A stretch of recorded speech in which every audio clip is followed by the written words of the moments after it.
afternoon. On today's MTB Performance Project episode, we have co-owner of Cressey Sports Performance, Massachusetts, John O'Neill. John, good to see you, brother.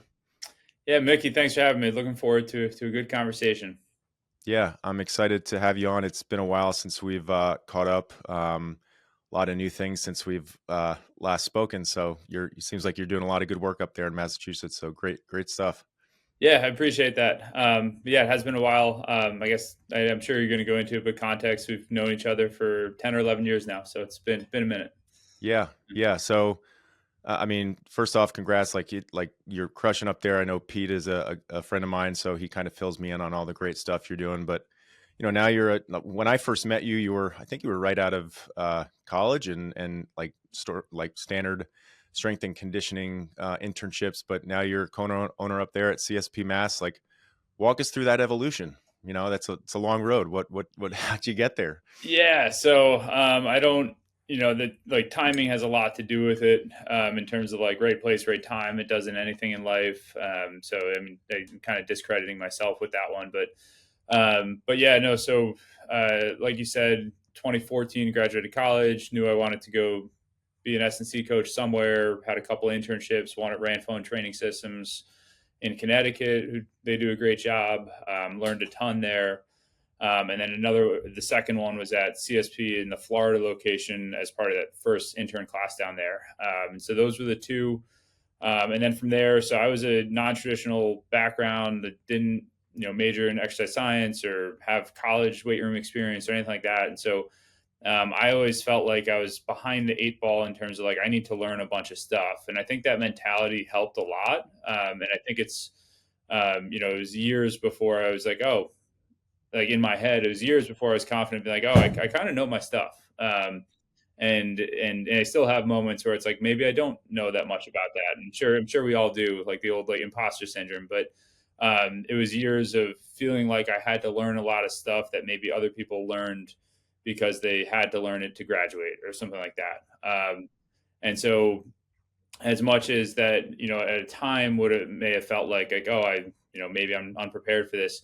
Long run, I think that that was invaluable because it gave me like multiple years of professional experience where it was like I feel like I need to learn a lot versus getting a job and being like, okay, I know what I'm doing now. So it was years of actual like in the field work where I felt like I had to learn a lot and going to courses and reading stuff and listening to podcasts and talking to other professionals in the field and all that stuff. So everything from like 2015 to 2018, 2019, it was probably right around there where I was like, okay, I feel like I'm pretty confident in what I'm doing now. But it was, 4 or 5 years of professional experience before I hit that point. And so, yeah, I worked at the Annex for a little bit, worked at a place, Drive 495 in New York, and then got offered an opportunity to come, I guess, back up, but not technically back up because I interned in Florida, but back to the CSP or to work at CSP in 2017 and jumped on that right away. So I've been here since July of 2017, so almost 8 years now. Timing wise, based off some staff changes and just experience levels of the staff, like I assumed kind of a leadership role relatively quickly here.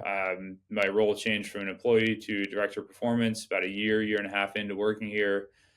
And then four years after that became a co-owner. Uh, on my actual day to day, in terms of like the root of what I do is pretty similar regardless of what role I've been in here. So I guess it's technically three different ones. The context or the lens I'm approaching things through, or the ancillary stuff that goes around the job has changed a lot. I'll put it that way. But the actual day to day, like, hey, here's programs I have to write, people I have to work with, things I'm trying to do has stayed pretty similar. But yeah, like I said, that route to get here, a lot of it was stemming from an inner sense of feeling like, okay, I have a lot to learn. I need to get a lot better. And I was fortunate enough to, have a lot of really good mentors and really good people around me in the field that were successful. And so it was like, okay, well, I need to do more of stuff that they're doing, or more of stuff that they've learned, or learn, just like expose myself to resources that that they already know about. And so that's been a huge part of anything I've done successfully over the last decade. But yeah, it's in reality, like I work with a lot of we've oversee the internship program here, so I know it's somewhere around 120 to 130 interns that I've technically overseen since I've been here. I only know that number because somebody asked me that within the last year, and I actually went back and counted. So it's not like I actively count that in my head, but I did count that up in the last year, and um, I think everyone in the field who's really successful has some version of feeling like there's a lot of stuff they still need to get better at and feeling like they need to know more. So almost like approaching it like you're an athlete who's training and the athlete's like, what can I get better at to make myself a better athlete? You as a coach to be successful have to have the same mentality with things that you need to coach better on the business side, things that you need to operate more efficiently. There has to be something that you're chasing that you're actively trying to get better at. And I think that's the common theme of all the former interns I've had that have gone on to be successful, all the coaches that I've worked with that have been successful. It's the feeling of, you never quite made it. And even if you do, like there's still stuff to work on. Yeah, so it sounds like you're constantly chasing the goal of getting better, whether that's coaching, whether that's business related, as an individual, and how you show up every day. Like what would you say is maybe like the biggest gap that you had to bridge going from like your true like standard strength and conditioning coach, like kind of sitting in that seat as your main role, to somebody who's, overseeing staff development and some more of like business direction as have now this new role? Yeah, totally. So, um, I would say valuing the client experience is the first thing that I think of. And so, if you were to ask me 8 to 10 years ago, like, what kind of experience do you provide for your clients or for your athletes, my answer would have immediately gone to like, well, I use this in their programming, and they get this much stronger on this, and we use these systems to do that, and when in reality, like that is important, but that is probably not the only reason why people keep showing up and keep paying for their services or keep paying for your services. So, providing an environment that people want to spend a lot of time in, providing a community where people connect with each other and people really value the ancillary stuff that goes around the program. That's probably my initial thought now, and how that my perspective on that has changed. If anything, I think my programming is probably simpler than it was 5 years ago, but the execution and delivery of it is a lot better. At least that's where my head goes with that answer. I used to find myself always seeking like the next technique that I needed to introduce to programming, or hey, this person is just missing this, when maybe they were just missing a little more motivation to make sure they take care of you know their sleep, their nutrition, et cetera, all that stuff. And maybe I just need to provide a better environment where that was the case, that somebody wanted to chase that stuff and chase being in the gym and chase taking care of themselves off the field and all that stuff, not necessarily like trying to find the perfect exercise. So, yeah, my big picture answer as an owner now, it's very much about like what can we provide for someone that's not just like the exercises in the program, because a lot of them do become interchangeable. Yeah, I definitely hear what you're saying and would agree that and maybe that's the case with a lot of young coaches. They become so focused on the X's and O's of training, and that's kind of the main thing. And look, potentially that's probably something that a lot of young coaches need, like understanding training principle and programming and all that stuff. And that's a pretty big bridge to gap. And then as soon as you get a couple years of development there, you start to realize, this stuff is important, but long term building relationships with athletes is more about the art of coaching and building a sound culture, which obviously you guys have done that here. And knowing your depth of training knowledge, it's I'm sure you're working hard to continue to relate all that stuff to your coaches and your interns and all that stuff. Yeah, So 100%. And I guess additionally within that, so like providing this client experience. So on the athlete side, a lot of time that comes down to trying to line up the variables that are around training. And so, we deal with a lot of baseball players. I know you do as well. And so, are we lining up throwing schedules with that? Are we making sure that the hitting they're working on They're not going and taking 400 swings every day with no direction, right? And so, yes, like kids can get better through just sheer volume of stuff, but it's probably not the most efficient way. And kids can get better at throwing by just training, like that does happen at a younger age. But trying to line up different variables and talking to them about that, and kind of just being this oversight of all of these things, and to have enough credibility with them to not just be the guy who writes down the lifts they do and then they go ask somebody else different questions. And because in reality, like we are, like if a kid is playing, let's say high school baseball, so high school club, maybe different showcase teams, S&C coach, off-season pitching coach. They're dealing with 5, 6, 7 different coaches throughout the year that all hold some weight for them. And not to say I'm trying to like discredit the other coaches they're working with, but I do think there's a real role for somebody that can coordinate some of those things. Like, hey, this is what your coach wants you to work on. This is what you're working on with this coach.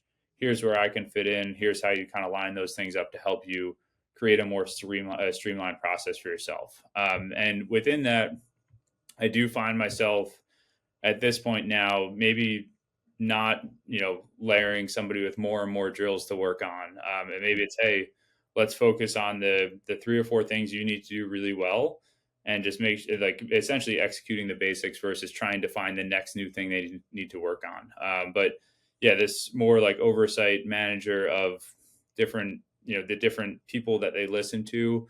And that is providing like a client experience or expertise that can help the person. Because I think where that comes from for me is seeing a lot of people that get a lot stronger and put a lot of time in the weight room, and then it doesn't translate at all onto the field, and it never really had a chance to, because it was always an independent variable versus like it lining up with, this is what you're working on pitching, so let's make sure that type of stuff is addressed in the weight room, and let's make sure your throwing schedule is lined up with your training schedule as well, so you're not throwing bullpens with a sore upper body, or something, just to use an example. And kind of getting back to like with more experience and knowledge in working with the population, maybe early on you don't understand the nuance and understanding what proper levers to pull, and then as you spend more time with these athletes, you can start to be very prescriptive, and rather than hacking at things through a machete, you can use it like a scalpel and say, all right, well, here's all the variables at play here. Let's manage all these things, work together in congruency, and rather than everything operating in silos, and that's really just something that comes through a lot of experience. Yep. um, it certainly takes also a lot of respect from the individuals you're working with. How are some of the ways, obviously you guys do pitching and you have physical therapy in house up at CSP, what are some other ways that you've done a good job of garnering the respect of other like skill coaches that might not be in house that you're working with? Yeah, good question. So I guess over the last couple years that slightly changed. So right now I'm an assistant coach at the local high school here as well. At the it's a Lincoln Sudbury High School varsity team. And honestly, like the reason I went back to it last year, like yes, it's good for business, but I just felt like I wanted something competitive. The weight room has no wins and losses. In theory, you should have all wins and the occasional loss, but I just wanted a kind of a competitive outlet as a coach, and something that is part of a team, because you don't really get you like, yes, our staff is a team, but there's not like a team that is experiencing like the same style that an on-field team would be in terms of like win loss, the ebbs and flows of the season, etc. And I just wanted to get back on field, so I was a high school assistant coach in 2017 and 18, and year New Jersey, year here. And I left it I stepped away from it just purely out of time. I was like, this is a lot of time commitment. It's, you're getting home late at night. This is Yeah. supposed to be the downtime if you work in a baseball gym. All of a Yeah. sudden it's not. I went back to coaching at the youth level. I coached 11s and 12s for 3 seasons, and just for the fun of it. And I felt like I wanted to go back to the high school level. So reach back out to the coach that I coached with in 2018. Would you be willing to take me on again? And he did. And because of that, my role there is I'm not the S&C guy on staff. I'm a baseball coach there. And I think within that, a lot of the kids started to see me in this like different light, like, oh, he actually knows the game as well. Yeah. And so the last year and a half, because of that, um, I get a lot more like baseball specific questions from kids, and not just the kids I work with there, but like, oh yeah, he coaches them. They're a good team. He must know what he's doing.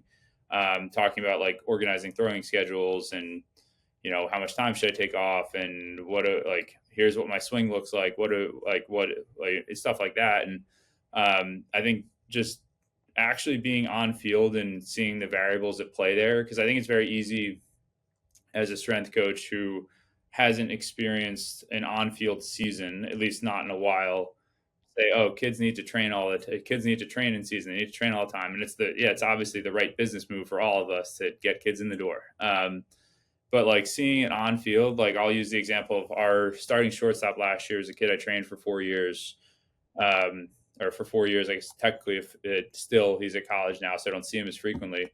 But he was, the leadoff hitter on base all the time, covering a ton of ground in the field, probably he stole over 20 bases last year. Like he is beat up throughout the year. Like the actual workload on him is tremendous. So like me operating like a strength coach and telling him like you need to come in and make sure to lift weights, it's just kind of burying him further. Like, yes, I want him to get in the gym, but we're going to do a lot of stuff that just makes you feel good.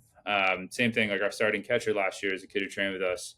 Like, yeah, we're just going to do some stuff that makes you feel good. And so understanding that and kind of shifting lens from not just being like strength coach who's telling you to lift weights because he's a strength coach. Like, no, if he's telling you stuff, it's like actually to help you. I think has had a lot of good carryover with athletes in terms of like athlete buy-in and being like, okay, now's the time to push the weight. Now's the time to not push the weight, but like there's still something that he can help with. And so that's changed a lot. But yeah, that's kind of my day to day now. Is I'm at the high school 6 days a week with the kids on field, and like it's a good business play for us. We get a lot of the kids to come in, but it's not like you have to train here if you play for me here. I try to treat them as separate roles and just provide value that way. And I think it works well because we train about 80% baseball players. I don't think I'd be able to pull that off just stepping on a random at a random sport at a random school. But I do think like, hey, being a strength coach who knows the sport that your kids play really well and knows what it feels like and knows what the season actually looks like, I think that helps a tremendous amount. Yeah. I love that because I do believe you need some common knowledge of not just the biomechanics of the sport that you're coaching from a strength and conditioning perspective. I think you also, like you said, you need to put yourself in the shoes of the athlete and understand how much volume they're really Yeah. exposed to on a in-season basis.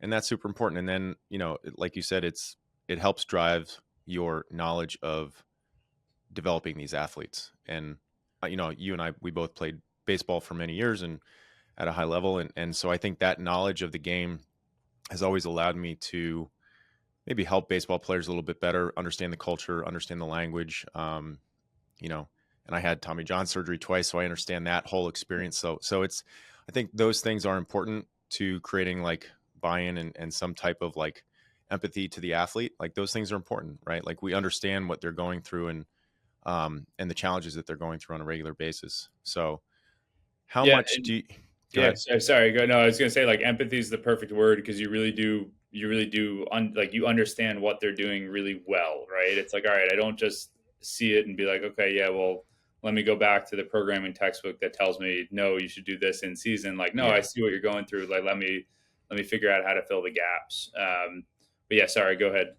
Yeah. I mean, other than maybe that empathy and understanding and being in the shoes of the athlete, I see a lot of our role as strength and conditioning coaches. It's changed in the last 5 to 10 years. Yeah. Um, and not like I'm not going to do the job of a pitching coach. I'm not going to do the job of a hitting coach, right? I think people have their clear delineations of their role in the player development process. However, there's a point in time where you do need to understand what adaptations those individuals are trying to create, and how as we as strength coaches can assist that, right? um, Talk a little bit about how you're utilizing those dual roles as a coach and a strength coach in your development of your athletes, and if I imagine you are. Yeah, yeah, 100%. So, yeah, I think it's definitely changed a lot in the last 5, 10 years. And, part of it is the industry is still relatively young in terms of the private sector. There's not 50 years of businesses like ours. There's 15, 20, 25, somewhere in there. And so, that has definitely changed. The social media exposure to things has definitely changed. Like, even when I started at CSP 2017, it was, kids would come in, and if they, went to a different gym on a day on their own, they didn't have a trap bar. They had never seen a safety squat bar. They had, there was no place to throw med balls. The concept of plyo balls was pretty new. All that stuff was, we were kind of like this hidden secret for people. That's like, oh, you go there and they have all this stuff that you can't see anywhere else. And I know the annex was the same way. Now, like, as the industry has become more widespread, at least the knowledge has become more widespread. Kids can get access to a lot of different things. Social media has that's, I think a lot of people are like, oh, social media is, it's, bad for kids, or it's bad for the athletes.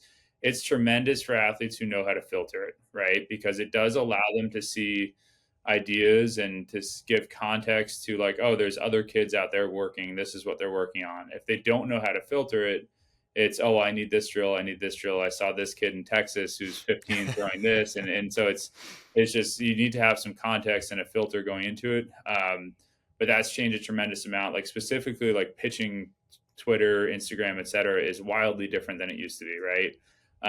There was a period where, if you just get stronger, you'll throw harder, and that was it.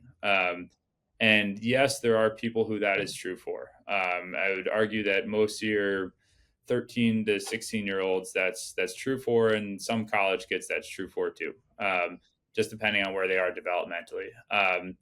And so there's probably a year or two, or an off season or two, where that is true for everybody, just depending on the age. There's probably not 3, 4, 5 consecutive off seasons in a row where that's true for people, right? And so that's probably one of the biggest changes over the last, 5 to 8 years in our world, in the field. It's knowing, like, all right, the goal of this offseason is no longer to put on size and strength. Now it's, how do we move quickly? How do we, create more rate of force development? How do we rotate more efficiently? How do we translate all this size and strength that you built up into something that is more baseball specific? And so it's just knowing who those kids are, and knowing, like, all right, this is a kid who's going to get relatively linear periodization. They're going to put more weight on the bar. Their programming is going to be pretty simple. It's going to be like that for a year or two. And then, boom, they hit junior year of high school, and all of a sudden they're 190 to 210 pounds at this point. And if we just decide, hey, we're going to try to stack 15, 20 more pounds on them again and not worry about how fast they move, we're probably doing them a disservice, right? And so it's knowing who the athletes are in terms of where they are developmentally, what their training age is, what the things that will separate them most on the field are. I do think that, with all the stuff you can see online for the pitching and hitting stuff specifically, like, there are a lot of drills out there, and I'm sure they all work sometimes, but there are a lot of drills out there that kids don't have the foundation to do, and they think they need to do them, when in reality they need to probably lift weights for a year or two and then do them, and then they'll work really well. I'm thinking specifically, like, the pitching type stuff that, all geared towards throwing harder. And it's great if you have that foundation. And it works really well if you have that foundation. So it's knowing who those kids are, and not just saying, like, hey, we're strength coaches, we bring people in, we get them stronger. Sometimes we bring people in and we kind of just hold their strength levels where they are and help them move faster and help them move more efficiently, and give them the ability to be a little more fresh when they go to work on the skill side. And so, not the their people's actual age is different for all of those, but like your freshmen, sophomores in high school, speaking generally now, it's not always the same. Your freshmen, sophomores in high school are probably just trying to get bigger and stronger. Your juniors are probably mix. Your seniors and your college freshmen are probably trying to move quicker and move lighter weights faster and work more on med ball stuff and sprinting and jumping and all that stuff. It doesn't mean that the younger kids don't do any of that. It just means that they do enough to feel it, but not enough to make it the focus of the training. But that's shifted a lot over the last, we'll say decade, but I know specifically the last 5 to 7 years, because it is. I think we did see a wave of kids who got really, really strong, but didn't get a whole lot better on the field that third or fourth year of trying to get really strong. But that first or second year, they got a lot better at baseball, and so they think that's what they need to go back to doing. Yeah, it's almost like they keep going to that well, and the first off season, maybe second, it helps them until it doesn't, right? Yep. Chasing more strength. It might get you better in a weight room, but at the end of the day, we're trying to train ball players, and that's the only thing that matters. So Yeah, totally. And our field is, very heavily influenced by, the powerlifting community and the Olympic, not without using the Olympic lifts, but stuff like Olympic, without having to use the Olympic lifts,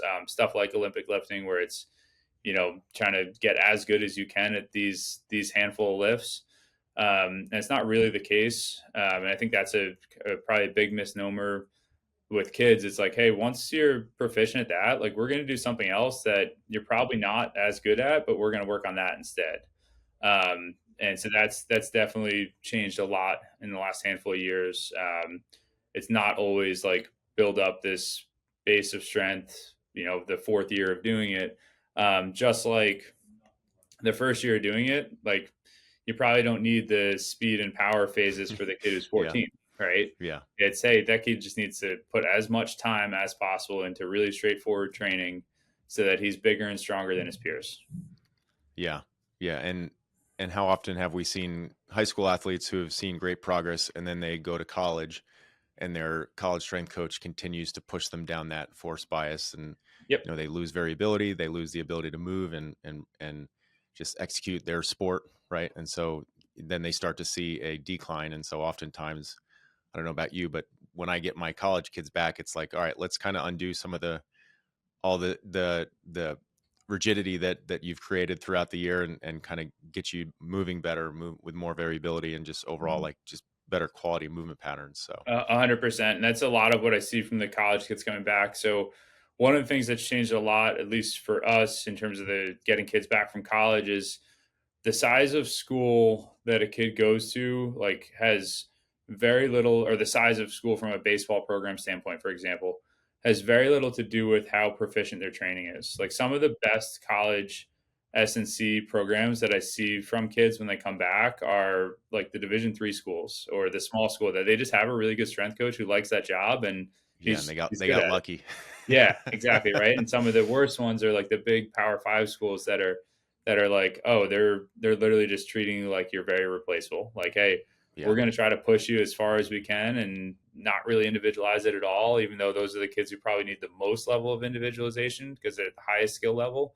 But yeah, there's no real pattern there. There's great S&C programs with big schools. There's bad ones with big schools, and same thing with the smaller ones.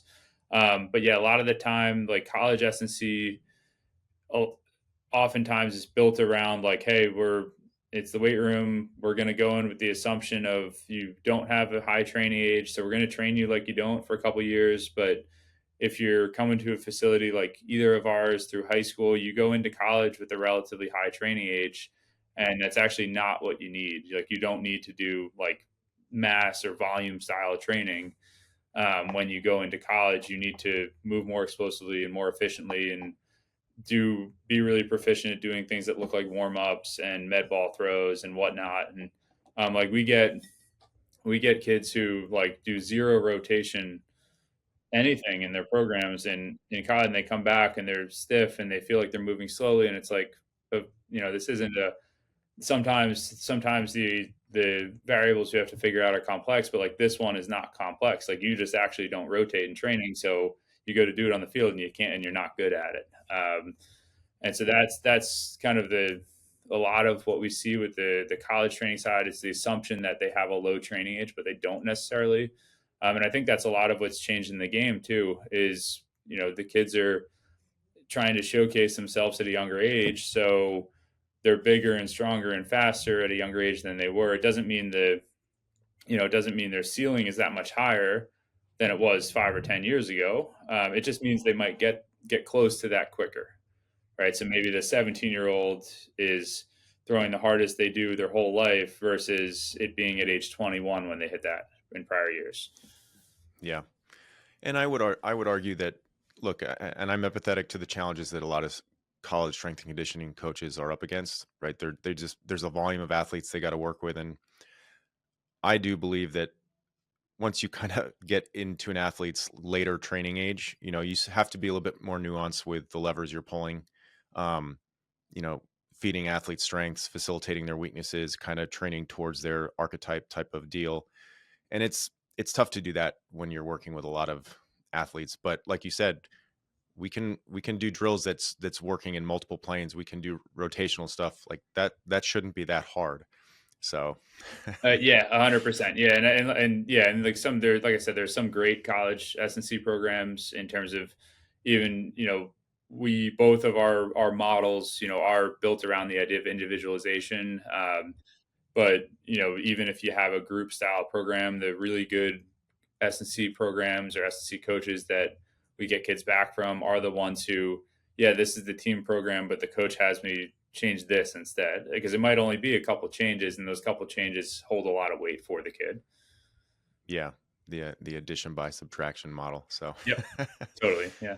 yeah. So obviously we kind of talked about how we feel some of the evolution of strength and conditioning for ball players has kind of gone through, even in our career. What do you think are some outside of that, what do you think are some just overall like common misconceptions that you're constantly dealing with, whether it be parents or coaches, in our role as like the strength and conditioning coach?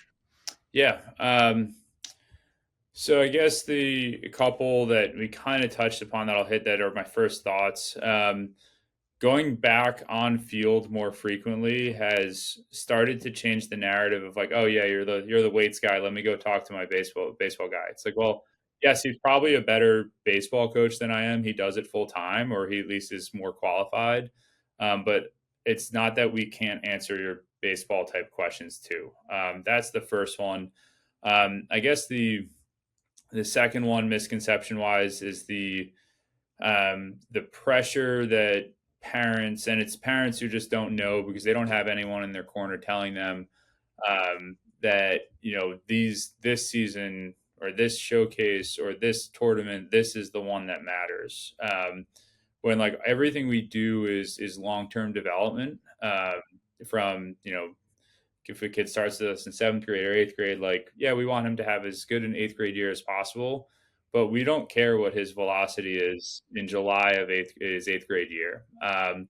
Whereas a lot of parents, and it's because of external factors that they're facing, and it's just a lack of anyone in their life telling them like, hey, maybe this isn't the end all be all.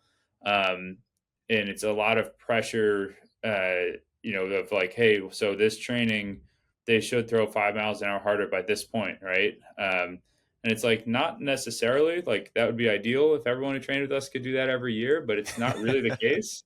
Like, if that were the case, all of our kids who start with us in eighth grade would be throwing 90 plus miles an hour by the time they're seniors in high school, and that's not Yeah. the way the world work, the Yes. way that the world works. And so yeah, it's the misconception that kids are going to adapt at the same rate regardless of who they are. And it's tough. You can't really deliver the message to a parent of, yeah, hey, their kid's going through pretty similar training with pretty similar efforts as this other kid. He's just not progressing at the same rate, and that's the reality. There is no like one of the flaws in any like programming, the way any of us learn programming is like, oh, you do this for a certain amount of time, then you shift to this and you should see this improvement. Like, you don't always see that improvement. Sometimes you see more than that, sometimes you see less than that. So that's a huge misconception. The other thing within there to me is the misconception of like just showing up and checking the boxes is going to automatically like pay the dividends. It's like a lot of it has to do with like your effort level and how much you put into it. And honestly, the one thing that like everyone who's successful here that I see and probably everywhere, the only thing they really all have in common is they all like try really hard all the like consistently. Like that's the biggest variable. And so like if some college kids who've started working with when they were in high school who like have been really successful ball players, and it's because they like even in the weight room like they have if they're training 3 days a week or 4 days a week, they have four like effortful sessions. It doesn't mean they're always great sessions. It doesn't mean they always set a PR or whatever. It just means they try really hard on stuff. And the idea of like, well, he trained 4 days a week for 4 months. Like, why didn't he get that much better? It's like, well, like we had to push his effort level consistently, try to get him to try harder on things. And so that's only the stuff that we actually try, like saw that we tried. All the stuff that we don't see, like outside the gym, like I doubt he's trying on that stuff if he's not trying in here when we're actually watching. So that's a huge misconception. It's like, oh, if he does the program, he'll get this out of it. And it's like, no, like it doesn't really matter what is in the program. It in terms of like, yeah, it could be the perfect program, but if it's not executed with effort, it doesn't really matter. Versus like, I look at some programs I wrote a couple years ago, 5 years ago, 7 years ago, and it's like, oh, I wouldn't write that now. I actually don't like some of the things in here. But this kid got a lot better. And it's partially because he tried really hard. And if anything, like, I feel bad because he probably shouldn't have been trying hard on that thing that I was having him try hard on. So that's a huge misconception. Yeah, I guess the top couple would be the pressure to feel like you need to see a certain result by a certain date or showcase a certain whatever. So I met the Northeastern coach at an event in November, so about 4 months ago, and I was like, oh, I've had a lot of athletes who've overlapped with him or been recruited by him, and I was like, all right, this is my chance to ask some questions about this. And so I asked him like, hey, how does like a school like yours, a very successful a small college, but a very successful program that competes with a lot of bigger schools, and a really hard academic school to get into as well. So a school that kind of checks all the boxes in terms of like being a really good baseball program, a great academic school, all this stuff, and the type of school that if a high school freshman parent of a high school freshman said, "Oh, if my kid has a chance to go there," like that they'd be proud of, right?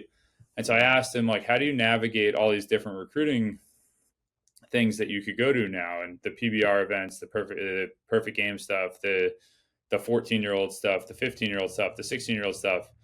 And he literally said to me, and hopefully I'm not giving away secrets to anyone who matters, but he literally said to me, I don't recruit kids under the age of 16. I've been doing this 20 years. I used to. I used to like follow kids starting when they were 14 and be like, oh, this could project to this.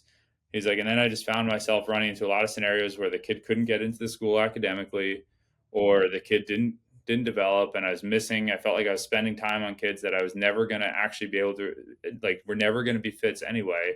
And so he's like, I just switched to only recruiting 16 and 17-year-olds, like sophomores in high school and sophomores and juniors. That's it.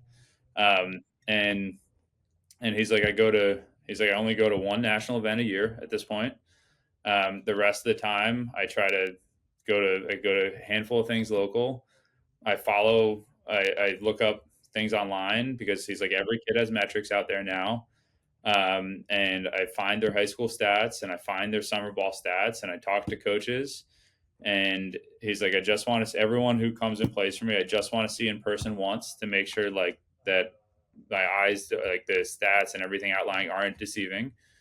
He's like, but I don't need to see a kid 5 times if I have the other things backing it up. So all the 14 and 15-year-old and the winter events, like he doesn't go to any of the winter events. And this is like a very successful college coach, and I'm sure he's not the only one who feels that way. But so it's a misconception on the parent side that like, oh, he needs to go to as many as possible of these. And it's like, no, he needs to develop and just be ready for the 1 to 3 events over the summer that matter. Because there's going to be a lot of schools, like the type of school he wants to go to does isn't going to pay attention to the ones in the winter. All that does is just like boost the ego and pay the company and help the club program facilitate this event. And when in reality, that should be periods focused on like developing. Like let's develop, let's get you ready for the summer. Summer, you have a 4, 6, or 8 week window where you go out and showcase your skills. And then you go back to 40 weeks a year where you develop them. So it's the ratio of developing versus like competition period is just way off right now. Yeah, I would agree with that. It's definitely, obviously the challenge again, comparing, right? You talked about too many people are comparing themselves to other individuals and their Yep. development and their evolution. I think the challenge becomes is a lot of high school kids, they're comparing themselves to like kids who are going to Power 5 schools who are Yep. clearly outliers from a very young age and are often committed early on in high school, right? Yep. But 80% of the athletes who are getting scholarships and going to schools and they're getting they're speaking with schools and communicating and they're getting looked at in those 16 to 17 year time frame like you were talking about, and it is tough to really avoid that trap of trying to like do as much as you can. But I would 100% agree that early on it should all be about development, right? Because we're playing the long game here. Like we're not playing to be the best high school player. You similar to us, like we're dealing with guys who not just want to play high level college, they want to play professionally. So what are we doing to facilitate that growth, Yep. 4, 5, 6 years from now? So Yeah, 100%. And it comes up a lot now, and that's really changed a lot. I think it's a post COVID change, like post COVID. For whatever reason, it was kind of, at least for us, it was kind of this tipping point where the club circuit, the showcase circuit, the tournaments, all that stuff like really shot up like 2020, 2021, 2022. And before that, I think kids were a lot more comfortable with, hey, I'm just going to train all this time and I'll go to a couple of these over the summer. And since then, it's been like, okay, well, my team has me doing all this stuff that I feel like I have to go to because I'm on the team. And which I understand the messaging on that. Like if you're on a team, you should go to what the team does. But there is like we have so many kids that go to tournaments in a different state when they're 14, 15. Parents probably spend five, seven, $10,000 on travel over the summer, and zero colleges that they have any interest in going to actually sees them. And so like the math on this doesn't quite add up. Whereas like from my lens at least, like okay, you could take that money, and I'm not saying don't play, like gameplay is important, but you could take that money and just spend all of it on development. And when he is a product that is worth showcasing, then go out and do it. The other thing that the coach said within that, like same coach, he was like, yeah. I was like, what's the floor velocity that you look at? He was like, yeah, if it's a right-handed pitcher, he's like, if a kid hasn't touched at least 86, he's like, I don't really bother to look into them. And it's like, okay, well, if you want to go play, like there's objective things that you can accomplish. And I know different schools have different numbers, but there's a lot of kids throwing sub 75 miles an hour that are going to events, and it's like nobody is going, like this is there's no value in this. And if that's your velocity, that's great, work on it. Like, but you can try to find a Division 3 school that needs pitching to try to go pitch at. You shouldn't go to events and hope that somebody is going to call you. yeah, it's almost like building congruence between like, hey, what's the goal and expectation? My plan should align with that. Yeah. And this kind of gets back to your comment earlier about like trying to build value with families and athletes and build a rapport and a relationship is the only way you can really get an athlete to appreciate like the long-term goal here. And look, we are the guide in helping athletes. We've been through this. We've seen countless athletes go through this. If we're not building relationships and building trust with families, they're not going to believe a word we say. Yep. And so, yes, we have to create a long-term plan and execute that plan and put the athlete in the best situation and environment to succeed. i.e., our facility, our environment, our culture. But if we can't create trust with them, none of that really matters. We can't execute on anything. So it always gets back to the art of coaching and the importance of bringing value outside of just the X's and O's and like all the stuff that we do. So Yeah, and so yeah, and so just to piggyback that, like you asked earlier about different roles, how my role has shifted over the years here, and so like obviously when I started here is 100% coach. That was my role, write programs, coach athletes, etc. And so at that point that was let's say that number was 100% of my job, and now that number is not 10% of my job, but it's probably more like 60 or 70% of my job now. And still the meat of the what I do, but that all that additional stuff is the talking to parents and coordinating like more long term plans with kids and trying to get different variables lined up for kids and whatnot, and goal setting and whatnot. But it's still like 60-70% of what I do is coaching and working with kids. Because if it wasn't, then mhm. I would just be a guy giving them advice that doesn't have buy-in, right? And Yeah. so you still need to, regardless of how the role shifts, and I know it's something you do as well, like you still need to actually value the process and be with the athlete through the process of it. And so if I have, you know, an athlete who is in 100 times in an off season, what's that? It's about 6 months of 4 days a week. So we'll say 100 times. Then 80 of those times, 70 of those times is just coaching them, and it's not like talking to them about like plans on stuff, right? Maybe that number was 100% of the time. Like I said, 100% of the time. At one point, now it's a lower number, but it's still like a pretty high amount of that number is strictly, hey, this is the process today. This is what you're getting better at.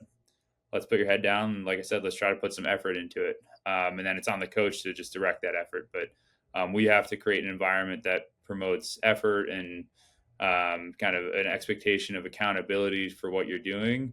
Um, Probably more importantly than we have to create an environment where we find the perfect exercise. I love that, John. And I think that's a really valuable message for athletes. And that's what I love about like performance in general. I just feel like the principles are so universal. Like to be good at anything, you can't just show up and check the box, right? You Yeah. have to be intentional about the stuff Yeah. that you do. And I'm sure you would agree, but anybody I've been around who's executed or performed in any endeavor at a high level, like they have like this obsession with doing things at such a high level with such like attention to detail that they can't not be successful. And so that's I think that's kind of what you're saying with yeah, you can't just show up, do the work, but you have to do it with intention and put forth a lot of effort every day. And it's hard. That's why not many people are super successful at what they do, because it takes a lot of effort day in and day out, to deal with that monotony. But that's oftentimes a differentiator.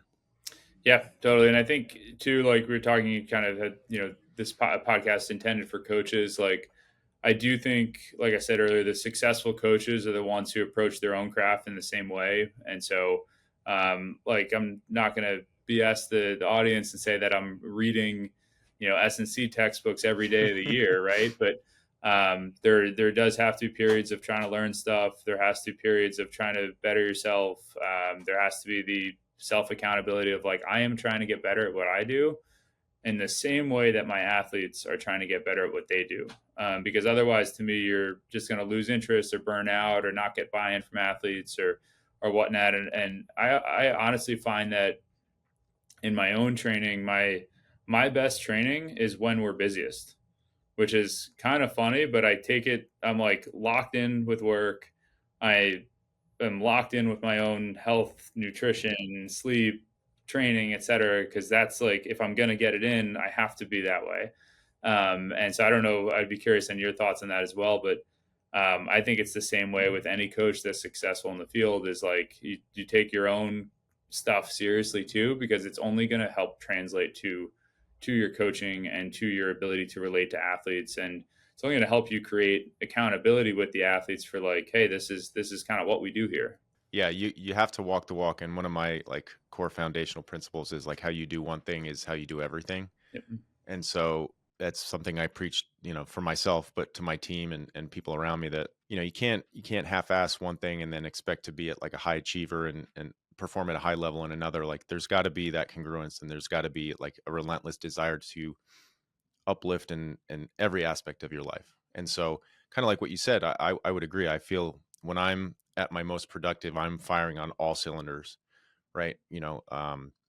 How I show up in my role as an like a CEO here at the Annex, as a coach, as a father, as a husband. Like I'm always trying to get better, and it kind of evolves, right? Like there's periods where I might grow more here or in this aspect, but at the end of the day, it's kind of like a self-evaluation of like, here's my blind spot, here's the knowledge gap I need to take care of in order to fulfill that gap, and then I'm on to the next thing. And that's kind of the iterative process of like a strength coach or business owner, or just that's kind of how I look at it, Yeah, and 100%. Yeah, and so like I pay a coach to write my own to write my programs. same, And same. same with you, right? Yeah. So kids are always like, "Oh, do you write your own programs?" Like, no, I don't want to do that. Like I Yeah. work for other people. I don't want to work for myself. I want to be a client. Yeah. I want someone else to tell me what to do because I'm going to be more efficient at that. I'm not going to overthink it. So Yeah. that's always one that comes up with coaches. Like, yeah, I know enough to write a program for myself, but it's not going to be the best product for myself. Yeah.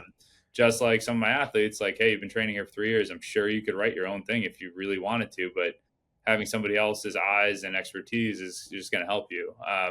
But yeah, it's the same kind of. I think it's the same general approach as like and it's not something I always loved training, and have trained consistently for a decade plus now. But it's not something that I think I fully appreciated until having a staff under me and having interns and having a lot of athletes that I've seen for years and families that I have relationships with in the area, families of athletes in the area of like, hey, like the more you have your own stuff together, the better product you're going to deliver for them. And the better their life is going to be because of what you're able to do. And I think that's a huge message in the field. And it's something that Eric does really well here. Like he has always walked the walk. And I do think it's a big deal. Like we obviously don't hire based off like what intern trains the hardest. But it holds Yeah. weight. Like it really Yeah. does. Like, hey, this Yeah. guy has his shit together. Like he's gonna be a better long term employee here. And so that definitely matters for coaches in the field. Like in this kind of what comes off as like a very minor ancillary way, but I think long term it holds even more weight. Uh, Absolutely. Yeah. I think there's value to every day showing up for yourself, and I think it improves your ability to show up for other people. Um, and and getting back to your comment about hiring a coach for your programming, similar to I, but it's because we believe in the role of a coach, yeah, right? We believe in the value of what a coach provides. Yeah, I could 1,000% write my own program, but I don't want to have to waste time doing that because, you know, it's the paralysis by analysis. And I felt like that was, if I take that off the table, it's one less thing I have to worry about. I just show up and get my work in and perform that to the best of my ability. So I love that. yeah, 100%. That's it. And you wind up doing stuff that you would never like give yourself. Like, and it just challenges you to be better at stuff because like like I have to do walking lunges. That's the last thing I want to do. Like, Yeah, um, and it does provide. I think you used the word empathy before, but it provides like a better context for a relationship with athletes too. Like, yeah, I know I'm giving you stuff that's probably not that fun, but I also do stuff like that too. Like that's the reality of this. so we kind of talked a little bit about training theory. Um, I think your path to where you are right now is very unique. And in an effort to create like context for other coaches, because look, in the world of strength and conditioning, the I think the biggest paths to freedom is, finding, your 1% jobs at like a high level professional or collegiate setting, which is very rare to find. Maybe taking the risk and jumping out and opening your own facility, which comes with a lot of challenges, but like having some level of equity in something, right? Um, and I'm sure there's a lot of strength coaches who would love to be in your role, and and I know this all the evolution and growth you've had to go through to get to where you're at. How did you show up on a daily basis early on? Not obviously that was never the intention when you got hired there. It was like, oh, I want to be an owner of CSP, Yeah. but how did you show up every day to show value to not just your athletes and your employer? If I'm a strength coach who's looking to kind of get to where you are now, but I just don't see what's the path. Like, how do I do that every day? Show up and do the right thing in an effort to kind of say, I'm going to put my best foot forward. I'm going to work hard every day. I might not see something or the things come to fruition right away. It's probably the long term game, much like we work with our athletes. Walk us through how you felt like you kind of bridge that gap to where you are now. Yeah. So definitely with a lot of good advice from other people over the years, combo of, whether it's my dad or people I looked up to or whatnot. I think like context wise for me, like I was an okay athlete. Like through high school, I was bad in college, so I was a college athlete, but I wasn't an okay athlete. I was not a good college athlete. I was an okay athlete in high school. The From like a young age, I knew like a lot of 11 and 12-year-olds like, oh, I want to play Major League Baseball, and like, yeah, in the back of my head, that's what I wanted to do. But like from the time I was like 11 or 12 years old, I wanted to be a GM in Major League Baseball. Like I thought that was the coolest job in the world. But I don't actually want to go through the steps to do that. So I still think it's a really cool job, but um, the so I've always kind of taken like a management or a bigger lens to whatever I'm doing. Like, okay, if I'm on a team, even as an athlete, like what would I do if I were the coach here? Like kind of like that's the thought process, not necessarily like overstep the coach or tell him he's wrong, just like have the thought process of like what what would a management position for this look like? And I think that's heavily influenced by my dad. In all reality, he was a school administrator for 30 plus years, and he's always had like just a managerial look on things. And I had that from like a young age, and that was kind of the way I looked at things. Like even like I was a decent student. I wasn't the best student, but I kind of looked at things as like if a teacher said do this, I kind of in my head be like, okay, well, what if the teacher had us do it this way? Like it might be more efficient. So I kind of like think through those things. And so whether it's as intern or as an employee, kind of thinking through like if I were in their shoes, what would I do without being rude or obnoxious or about it. And so even when I got hired here, it was okay. Like yes, I'm a new employee, but I'm going to try to at least have thought processes like I'm not the new guy on staff. Like, yes, I'm going to show up and do my job as well as I can, but I also want to be able to see bigger picture. And so I've done that kind of my whole conscious life without really trying to. Like, if I watch a sport, I think through like what the coach is thinking in the scenario, or why doesn't he do this or whatnot. And so even as a new employee, like, hey, here are the roles in this company.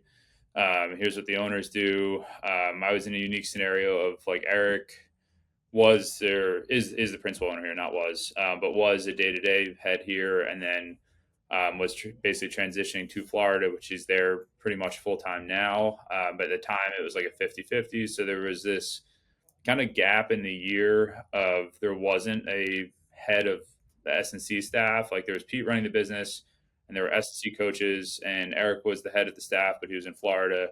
And so I kind of just started doing things that, hey, nobody's doing this, nobody's been told to do it. I'll just start doing this. Like I'll start working with the interns. Like nobody, like why not? And I started just doing stuff like that until it became my job. Until it essentially just became my job. And it was mainly just because I had like an outlook of like I'm not just here to check a box and go home. I'm trying to like do as best as I can at this, and if I help this get better, then it actually makes my job easier.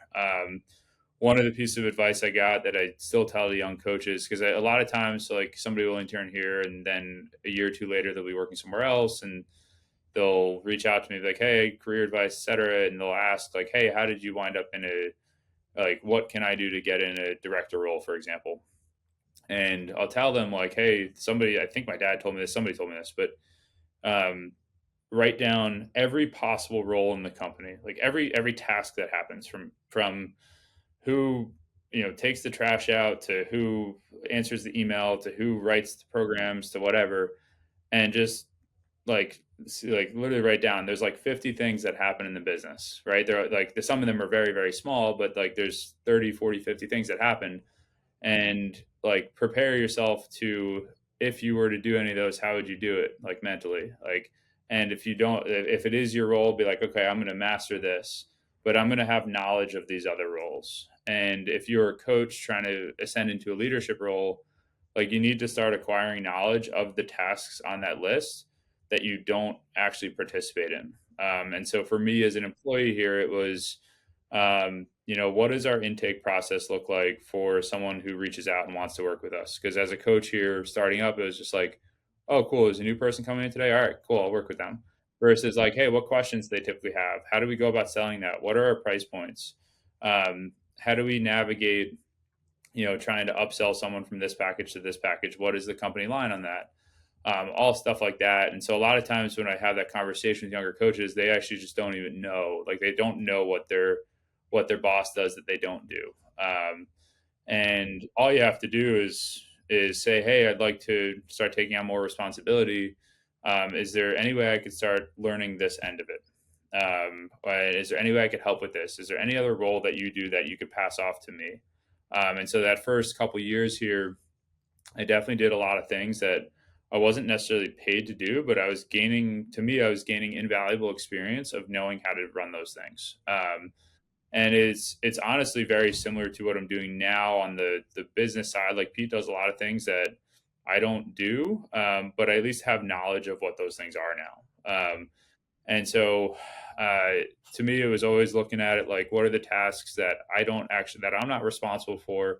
How can I help with them? And how can I do those without, I guess, one, burning myself out, but two, like a lot of coaches, like, well, I'm not going to do that. I'm not going to make more money on it.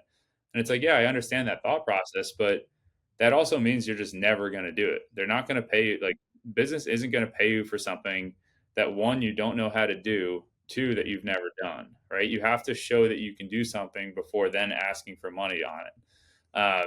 And so that's part of that as like growing as a coach. From like director to owner, honestly, it was just almost a competitive, like an inner competitive feeling of like, hey, how else can I grow in this? Like how else can I grow here?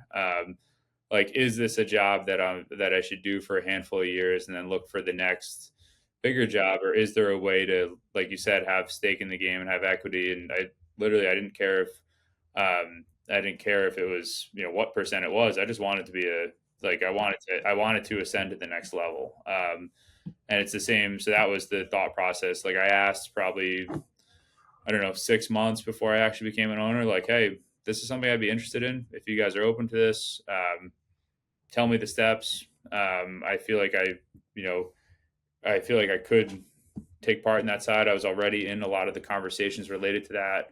And to me, I think for Pete and Eric, it was like, oh, that's him saying that he wants to be here for years. And for me, that was like me saying like, hey, I want, like, yes, this is essentially my commitment without needing to make a commitment. Yes, I want stake in the game. I'm not going, I'm have no interest in looking at other jobs, etc. And so, yeah, that was the kind of the long thought process on that. But like I think a lot of it comes down to like the first few years I was here, I did a lot of stuff and put a lot of hours into stuff that I wasn't necessarily, like, the return on investment wasn't immediate. It was like, okay, like I'm not going to say it on the air, but like I know what I made my first year here, and I know I actually worked probably about the same amount of hours that I do right now. But it was just like, hey, I'm just going to do as much as I can because I'm going to make myself as invaluable as possible. And I looked at it like you're an athlete on a team, and just because you're not playing a lot doesn't mean you don't put in a lot of work, right? Or just because you're a lesser role in the team doesn't mean you can't try to make the team as good as you can. And so it's the same kind of thought process. But yeah, any coaching, especially if you're trying to grow in the coaching field, you have to either make yourself invaluable in the place through some way of doing that, or you have to learn the skills that you don't know to take them elsewhere to then use them. Otherwise, you're going to wind up like being a coach in a bunch of different spots and hope that one of them pays a little more than the other one, right? So that's the reality. Yeah, John, that's such a valuable message. And as like a business owner who, you know, we need people to step up. We like in order for any business to grow, especially our type of business where it's so heavily and it relies on good human beings, Yep. right? We need good people. And it's almost like before you were even tasked to be an owner or operate as a director, like you had that owner's mindset, right? Yep. Most when they confront a problem in their business, it's how do I facilitate change? How do I build upon this and make this better in my business? But to have people on your team that are willing to do those things not even ask for permission, but just step up and do them, Yep. like through those actions, you become invaluable and prove to your like your supervisors and people above you that you are a leader, Yep. right? And through those, like in my business, I'll give certain like small tasks to people, and if they can prove that they can do them, that's just our way of vetting them and making sure like they can execute at a higher level. And oftentimes in my experience, I have a Damien, our performance director here. He's killing it, right? And in a lot of ways, he's done a lot of the things you just talked about, which is why he is in the situation he's in, and it's also why like I have so much trust in him and value his input and time here. So um, I love that. Yeah, Yeah, but and most people don't do that. It's yeah, and I looked at it too, like, I originally talked about, I had non-traditional background. Like, I don't feel like I need to be in this field. Like, it's not like, you know what I mean? Like, it's a choice because I like it and I enjoy it. And I looked at it when I got here. It's like, all right, I've been in it 3 years. I haven't really found like a long-term home, like both, combo financially and just like happiness wise. I don't really know what I'm going to do 5 years from now. And I was like, this is my chance. So I better like, and I do think like if I had at 22 years old, I didn't necessarily have the context or the thought process of that. It was just like, oh, I'm just going to enjoy what's in front of me. But at 27 coming in here, I think it was 26, 27 coming in here, it was like, all right, like this is the chance. Like it's kind of like you're an athlete and you make the next team. Like you're not going to be on the team forever unless you show that yeah, you belong, right? So it was very much like an athlete mindset of just trying to be like, competitive in my own head of like, all right, I need to show that I belong here and that I like need to prove to myself that this is yeah, something I want to do for another 5, 10, 15 years. yeah. And this is something you also mentioned earlier on in the conversation is that the timing worked out, Yep. right? Similar to like when you were with us, like Yep. I was so deep in the trenches, like from a leadership perspective, I sucked. I was just trying to build a business and I was so focused on that. Yep. And like I lost good employees, but that I wasn't ready for that, right? Like if Yep. you just like I'm sure like 10 years ago, if you had gone to Pete and Eric and prior to Eric moving down to like Yep. Florida and all that, like the timing wasn't right. So Yep. yeah, I mean, but that doesn't discount all the stuff you did and all the work you did to kind of Yep. earn that trust and earn that opportunity, right? Yeah. So 100%. Yeah. You almost need to, you need, like it's like every job I've had, I've liked in some ways, right? Like I know I was like, man, this sucks that I feel like I have to leave here, when I left you guys in all reality. yeah, And it doesn't mean that like, so I think a lot of coaches are like, you get 6 months in somewhere and it's like, oh, now what do I do? And it's like, well, sometimes you just have to know like, hey, this is the timing might not be right, or like there's another good opportunity. Like we have coaches, so like I'll give context here. So like we actually just had our shortest term employee ever for a good reason. It was a kid we hired and started in January, first week of January, and he wanted to work in professional baseball. and that's the goal. And like work in the minor league, and the hiring period is usually like November, December, January. And so it's like, hey, like put in a year here, we'll help you out. Come next fall, winter, etc. And then somebody backed out of a job as spring training started. And I got a call from someone I know in pro ball that said, "Hey, do you have anybody who's employable like literally right now?" And it's like, well, hey, here's your chance. Like the timing is now. Like, Yeah. and that's just the reality. So he literally worked for us for I think 7 weeks, and it's not because we didn't want him for more than that. It's like that's the timing, and sometimes you have to know, like sometimes that time is in that scenario was a crazy short time, and sometimes it's 3 years, sometimes 5 years. But whatever it is, you just have to keep like showing, just like you'd expect out of your athletes. Like keep showing up and putting in the work, and something's going to break your way. But if it's a constant reevaluating, like, what do I want to do with my career in life? Let's overhaul it every 3 months. Like, nothing's going to break your way. Yeah, you'll Uh, never get to that inflection point if you're constantly yeah. jumping ship and moving, and you got to give yourself the time and bandwidth to kind of be in a spot for long enough to really see like, all right, this is where I feel like I can be for long term. So Yeah, 100%. You have to figure out what you want. I'm sure what you want from your day to day and your life has changed a tremendous amount in the last 5-10 years. And it's same for me. And you need time doing stuff to figure out like, hey, here's exactly what I want. And I think like it's almost like mind blowing to me when a 22-year-old tells me their 10-year plan, like what I want to do in 10 years. Like, how do you know? yeah, like how do you know? And so like I think that takes years of practice and time, coaching, working, probably in any field, but to really figure out what you want. It's one of the hard parts of the way school system's set up. Like you have to decide when you're 19, like what do you want to do with your career, major in this, and a lot of us probably don't exactly know how to pick that.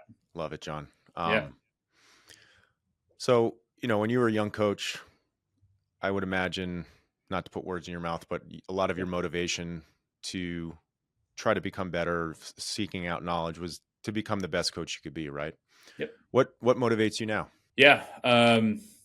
That was definitely, yeah, definitely more on like the X and O's of training. Was like I just need to know as much of this stuff as possible. What motivates me now? That's a good question. A bunch of things motivate me now, but how do I summarize it? Honestly, it's to the big picture is the I think the athletes motivate me more than I motivate the athletes, right? And so that's the like people wanting to listen to us and show up and try and put effort in and trust us. That's more motivation than anything. Like, oh, this guy's spending a lot of money to train with me, to train with us. Um, I better be on my A game for them. That's probably the one of the first things. The second thing, and not necessarily 1, 2 in that order, but the second thing that comes to mind is more just creating like a sustainable lifestyle, pace, enjoyment, etcetera, and a business model that thrives. And so, we're in a seasonal business, in terms of like you're gonna see ebbs and flows, but trying to not, look at you. I'm sure you guys look at month over month and year over year and stuff like that. But not like live and die by every day of like training sessions. It's more like, hey, what's the direction of this business?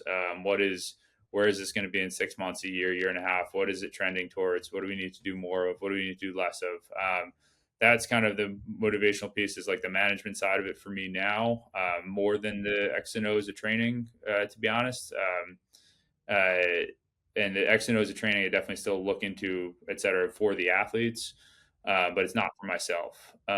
If for some in some alternative world, if all of a sudden no athletes came here anymore, I'd probably stop reading about training stuff too. Like I look into stuff because of the athletes.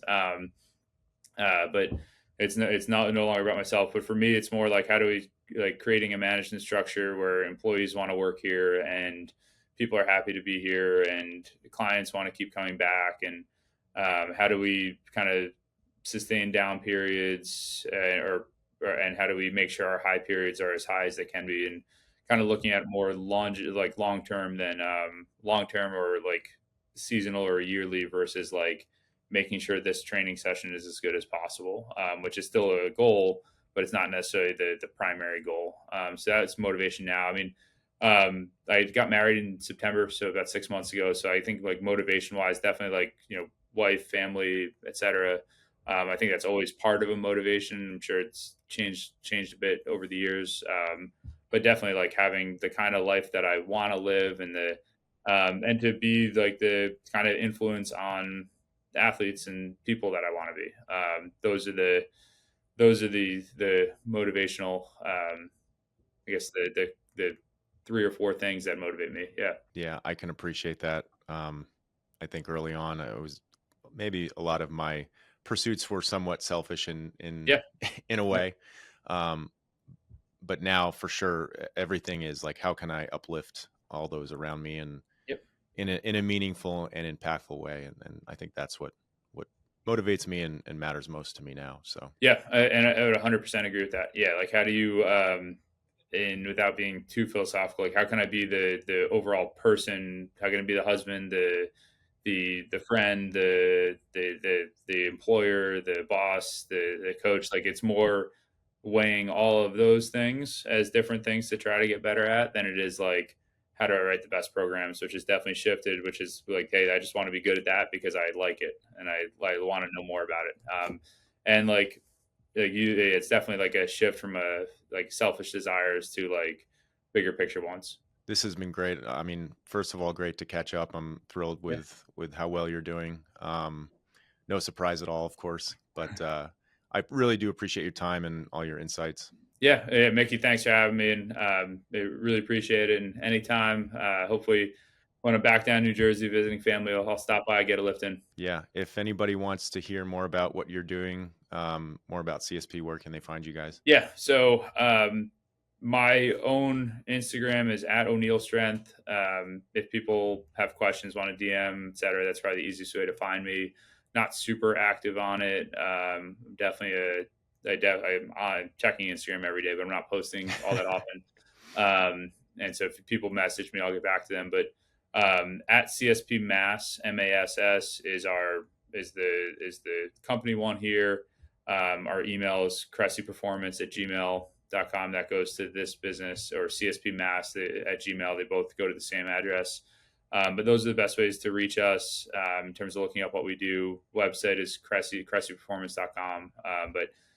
But yeah, I think there's exposure out there in a couple different avenues. Love it. Well, if they follow you personally on Instagram, they can see you crushing heavy deadlifts and squats. So it's So I got the Viking strength. what's funny is so the deadlift is by far my best lift. Like it's Yeah. like deadlift, then a big jump down squat, and a big jump down bench. And like I only post things that look cool on Instagram, right? And so I got some like year in review thing on Instagram that I clicked on that it like popped up for whatever reason, like within the last week, and I clicked on it, and like 50% of my stories are a deadlift. Love it. It was wild. I like clicked through it really quick. I'm like, it was like deadlift, something random, deadlift, a couple random things, and it was just like that. I'm like, oh, maybe I should vary it up a little bit in terms of what I post. But No, um, I don't think so. I think you give the people what they want, you know? Awesome. yeah, 100%. But yeah, definitely if people reach out or give me a follow, try to follow them back or get back to them. Excellent, John. Well, appreciate you, brother. Hopefully everybody got a lot of insight out of this episode. If you don't already, please follow and like, subscribe, whatever it is on your podcast consumption of choice. It certainly helps us grow the show. So, John, as always, good to see you, brother. Yeah, thanks for having me.